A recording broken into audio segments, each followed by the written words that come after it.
manifold na. Okay, si Bossing Jess Ubaldo from San Manuel, Tarlac.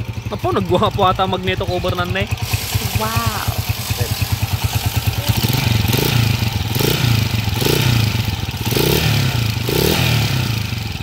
Kataga remote turn. Timing gear. Okay. Ay, depuntan Bossing. Ayan po yung andar niya ngayon mga bro. Convert natin sa 210cc. Motor ni Bossing Jess Ubaldo from San Manuel, Tarlac. Okay, palamisan ta lang boss ha. Oh, shout out mga bossing, mga kabro, mga pogi. So bali yung gagamitin nating conversion kit dyan sa motor ni Bossing, dala-dala na niya mismo. Siya na nag-provide ng pyesa niya para may convert natin sa 210cc. Okay, si Kabro JR from Bayambang Pangasinan, ito yung motor niya, maingay. So ang gusto niya dito, i-convert na rin natin sa 175cc. Gusto niya, ipalitan na rin natin ng black na pang 175cc. So isa pa, yung sprocket niya dito na maliit, naka full weld na mga kabro. At pudpud na rin yung sprocket oh. Wala na. So ngayon, nakabili si Kabro ng transmission set na ilalagay natin sa kanyang motor. Okay, papalitan natin ng buong transmission dahil yung kanyang engine sprocket naka-welding na sa may counter shop. Okay? Ayan. A few moments later. Okay, so naibaba na yung dalawang makina ng 155 mga kabro. Ayan o. Yung 210cc conversion natin. May tama na yung connecting rod. Papalitan naman natin ang buong sigunyal yan. Ito naman yung motor ni Kabro na naka-welding yung kanyang sprocket. Ito, napakalakas ng kalog dito. Napakalakas ng atras sa bante. Marahil kulang ng washer to. Tignan natin mga kabro. Okay. Oh, sige. Check mo yung mga washer bro. Kaya bumili ako ng bagong transmission kasi inala ko. May kulang-kulang dyan ng washer. Oh, kulang nga ng washer bro. Dito sa ibabaw oh. Baliktad pa tong gear. Yan, baliktad itong gear na segunda. Oh, tingnan mo yung kwan bro. Tingnan mo yung gear. Tingnan mo yung gear.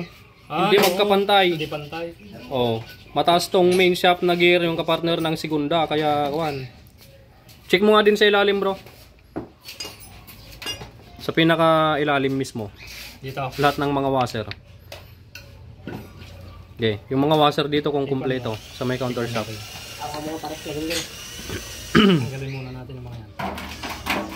Kulang-kulang ng washer bro. Isa dito, kulang na ng washer dito.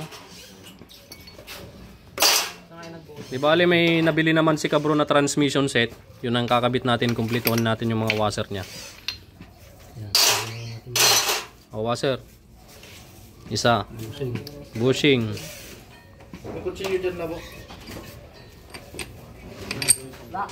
Main shop, may washer yung main shop. Meron. Ah, meron. Sige. Dito, tignan mo kung kumpleto. Ayun o. Kumpleto? Meron. Doon sa drum. Meron. Ayun, hindi na matanggal. Tap na. May bushing, may washer. May pilot bearing. Okay, goods. Ay! Ayusin natin ha. Okay. Goods pa kaya ako pa. Kung walang tama yung counter shop mo, yung dulo niya, goods pa yan, yung pilot bearing niya. Kita man bro yung murdong ti counter shop. Sa. Maginis pa. Oo, maginis pa. Yung mabuti ha, baka may lamat. Oo. Kung may lamat yan, sira na yung pilot bearing mo. Oh, may lamat bro. Meron. May lamat. Papalitan na rin naman eh. Papalitan natin ng pilot bearing yan. Sige. Update po mamaya dito mga kabro.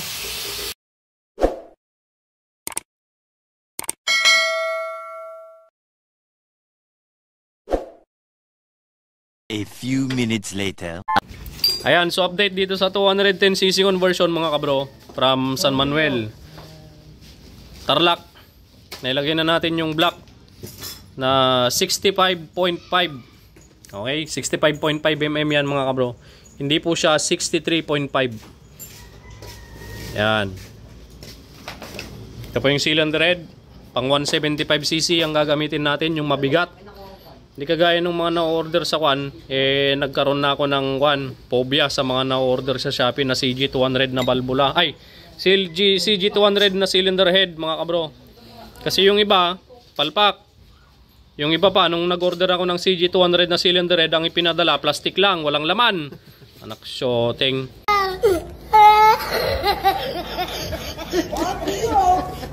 Kaya doon na tayo sa sigurado, yung original na pang 175cc na cylinder head mga kabro. 2530 yung balbula niyan.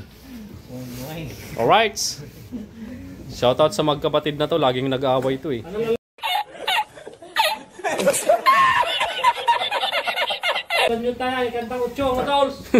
Galit na si Brother Lito. Yan. Okay, update dito ayun oh, nakatayo na, nakatindig na mga kabro. Bakit yan? Okay, shoutout din kila boss from Anao. Papatune up lang yung kanilang TMX 125 Alpha. Yan pala yung sasabihin ko, TMX 125 Alpha. Palamigin lang natin yon mga kabro. Yun oh, napakalaki. Napaka-jumbo mga kabro ng makina ni Bossing.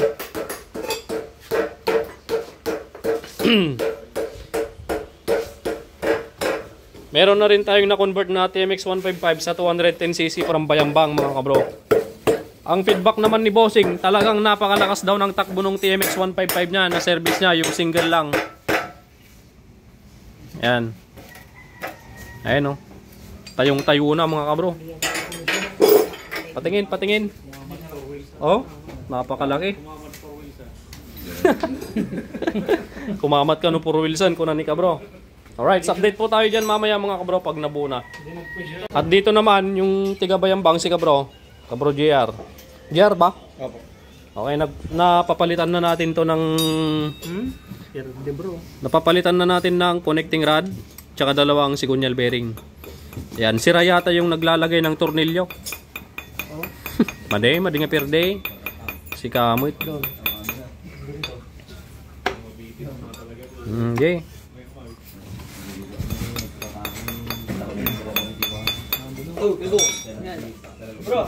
Okay. 12 seconds later. A few moments later mga kabro, nabuo na natin yung 210cc conversion natin sa TMX 155 mga kabro. Ayun o. So cylinder head na ginamit natin pang 175cc, original yan mga bro. Yung 175cc na cylinder head mga kabro ay same chamber lang din sila ng 150cc. Kasi yung bore ng 175cc is 62mm. At ganun din sa 150cc, 62mm din mga kabro. Kaya same lang sila ng cylinder head 150cc or 175cc. So ang pinagkaiba lang ng 175cc, mataas ang stroke. Sa 150cc mababa lang. Okay, pero same chamber 62mm yung sa may cylinder head. Anda rin na natin kanina, may singaw na yung butyo nito.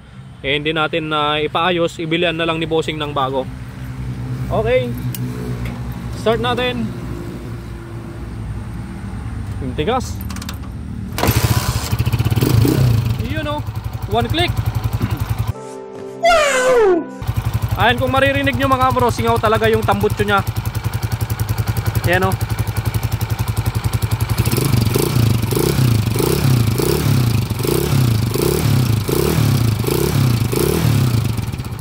Yan. So ngayon mga kabro, hindi natin muna pwedeng patalunin to mga kabro. Hindi pwedeng patalunin dahil bago yung sigunyal, bago yung black. Baka kapag pinatalon natin to at binarurot, kapag lumagpas yan ng 40 na pinatakbo mo, lumagpas ng 40, sigurado ilang araw lang yan, uusok na naman yan mga bro. Okay? So kapag nagpapakonvert kayo, wag na wag nyo kaagad babarurutin. Wag kayong maging excited dahil malakas na yung motor nyo, babarurutin nyo kaagad. Eh sa bandang huli, doble gastos kayo, papagawa nyo na naman. Okay? Yan. So test drive natin. Test drive ko muna mga kabro.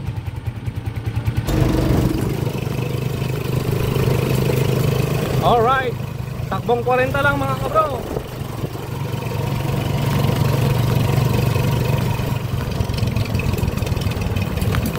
Okay, boss, salamat. Break in lang ha. From San Manuel, Tarlac. 210cc. You know, shoutout kay Rods Jancy Palarga oh. Nabaluktot ang balbula ng motor niyo. Ang baho pa ng gasolina. Okay, dito naman tayo sa 175cc conversion from Bayambang, bro.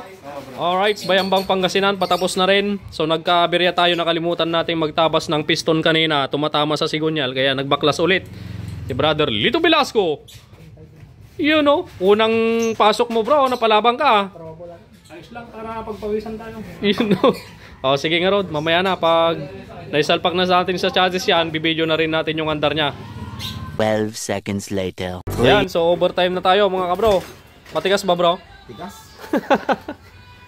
Maninibago ka yan.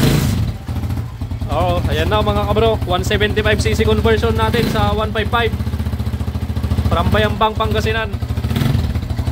Yeah, bro, rep mo nga. Ayos. So nagpalit tayo dyan, connecting rod mga kabro, dalawang bearing, timing gear. Yun lang ang mga pinalitan natin dyan mga kabro. Tapos black, 175cc mga bro. Yung cylinder head, next time na ni kabro palitan yung cylinder head, yung stock pa rin niya yan, nakakabit. Kabro, break in lang ha. Yan.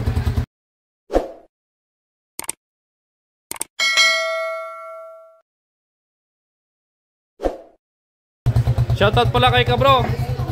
Nagtatrabaho dito sa St. Peter. Malapit dito sa Apulit. Malapit sa tapat lang pala ng Kuan, Wilcon Dipat Paniki.